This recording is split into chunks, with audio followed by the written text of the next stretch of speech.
C'est là votre dernière chance. Vous ne pourrez plus faire marche arrière. Choisissez la pilule bleue et tout s'arrête. Après, vous pourrez faire de beaux rêves et penser à ce que vous voulez. Choisissez la pilule rouge, on reste au pays des théories, et on descend avec le lapin blanc au fond du gouffre.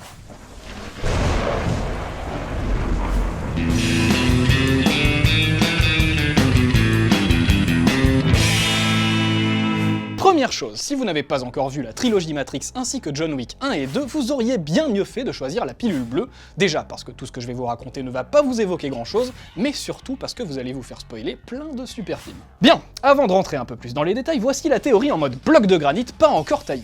John Wick, le thriller d'action survolté avec Keanu Reeves en super assassin, est en fait la suite de Matrix. Ce qui veut dire que John Wick et Neo sont en fait la même personne, vous vous en doutez bien. Tout ça parce qu'ils sont tous les deux incarnés par Keanu Reeves, non mais c'est n'importe quoi, ça voudrait dire par exemple qu'il n'y a aucune différence entre Jack Sparrow et le Chapelier Fou, entre Lara Croft et Maléfique, entre Adam Sandler dans Amour et Amnésie et Adam Sandler dans Jack et Julie.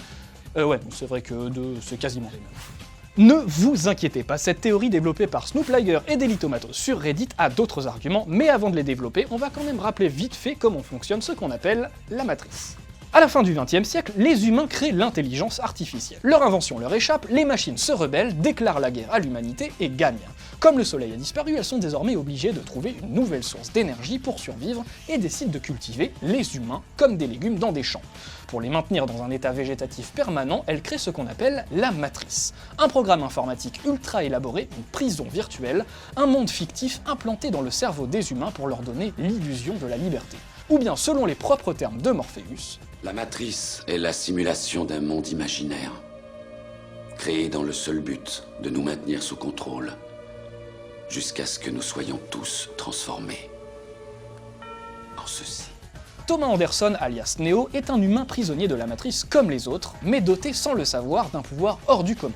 Il est celui qu'on appelle l'élu, capable de modifier les règles de la matrice et censé libérer ses congénères de la domination des machines.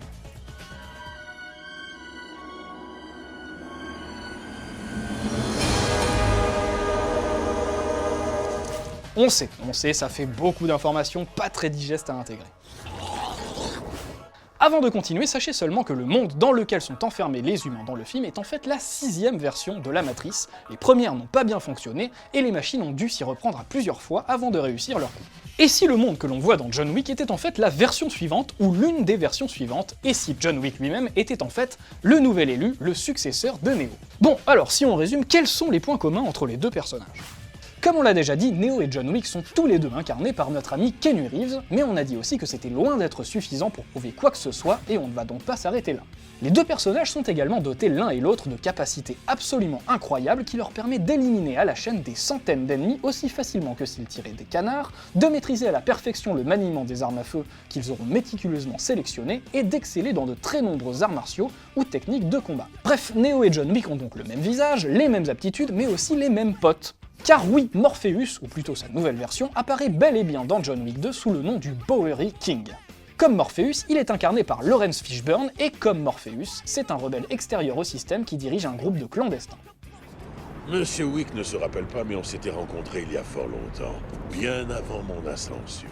Bref, s'il faut en croire ses paroles, il semblerait que John Wick et le Bowery King se soient déjà croisés dans une autre vie, ou peut-être dans une autre matrice. Selon la théorie de Snoop Liger, dans le monde de John Wick, c'est-à-dire la matrice 7.0, les machines ont décidé de réserver un traitement bien particulier aux anciens humains rebelles, ceux qui leur faisaient la guerre dans la trilogie Matrix. En effet, pour éviter qu'ils ne se libèrent à nouveau, pour canaliser leur désir de liberté et d'indépendance, elles en ont fait des électrons libres en dehors du système, des assassins appartenant à une organisation appelée le Continental.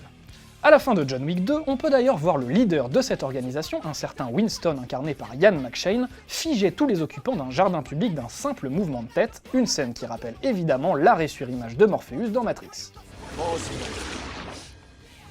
Cela nous amène à la deuxième hypothèse. John Wick n'est pas une nouvelle version de la Matrice, mais simplement un programme d'entraînement très élaboré, tel que ceux conçus par le mulot sur le Nebuchadnezzar, vous savez, ces programmes virtuels qui permettaient à Neo et à Morpheus de s'affronter dans un dojo japonais. En effet, comme le précise Daily Tomatoes dans sa théorie, l'univers de John Wick s'apparente à bien des égards à une sorte de jeu vidéo dans lequel on affronte des ennemis à la chaîne, on passe des niveaux, on se bat contre des boss de fin et on récolte des récompenses, des pièces d'or comme dans Mario. Alors, nouvelle version de la Matrice ou programme d'entraînement virtuel. Si ça se trouve, on va découvrir tout ça dans John Wick 3 en mai 2019, ce qui serait quand même l'un des plus gros twists de l'histoire, non ? Après tout, on nous a déjà fait le coup récemment avec Split. Ceux qui l'ont vu savent de quoi je parle, pour les autres, eh ben regardez-le, vous verrez. Sauf qu'il y a quand même un souci, parce que Matrix appartient à Warner Bros et John Wick à Metropolitan. On va pas se le cacher, c'est quand même un tout petit détail économique et financier bien relou qui démonte un peu la gueule à tout ce qu'on vient de dire précédemment. Et merde. Bref, croire ou ne pas croire, à vous de décider. Notre job à nous, c'est de vous faire voir un monde sans loi ni contrôle, sans limite ni frontières, un monde où tout est possible. Ce que vous en ferez ne dépendra que de vous, et ça, c'est pas une théorie.